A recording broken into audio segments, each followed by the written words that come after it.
അസ്സലാമു അലൈക്കും വറഹ്മത്തുള്ളാഹി വബറകാതുഹു. പരിശുദ്ധമായ ഹറം നല്ല കുളിരുള്ള കാറ്റൊക്കെ അടിക്കുന്നുണ്ട്.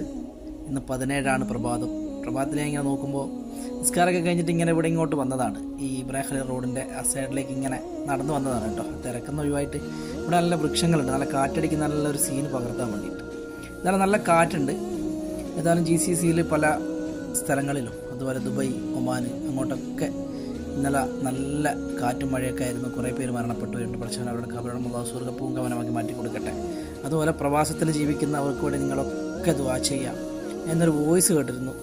കാരണം പ്രവാസികൾ ഇങ്ങനെയൊക്കെ കഷ്ടതകൾ അനുഭവിക്കുമ്പോഴും പലരും ഇന്ന് വാട്സപ്പും സോഷ്യൽ മീഡിയയിലുള്ളപ്പോൾ കുറേ ആൾക്കാർ നാട്ടിൽ നിന്നുള്ള കോള് ആരെങ്കിലും വിളിച്ച് നോക്കുന്നുണ്ടോ എന്നൊക്കെ ചോദിച്ചിട്ട്, കാരണം നമ്മുടെയൊക്കെ കേരളത്തിൻ്റെ ഏറ്റവും വലിയൊരു പ്രതീകങ്ങളാണ് പ്രവാസികൾ. എല്ലാ വീടുകളിലും അതിൻ്റെ ആ പ്രകാശത്തിൻ്റെ അംശമുണ്ട്. അതുകൊണ്ട് നിങ്ങളൊക്കെ ദുആ ചെയ്യുക. പ്രത്യേകമായിട്ടൊരു വേറൊരു കാര്യം കൂടി ഉണർത്തുകയാണ്. എൻ്റെ സൗഹൃദത്തിൽ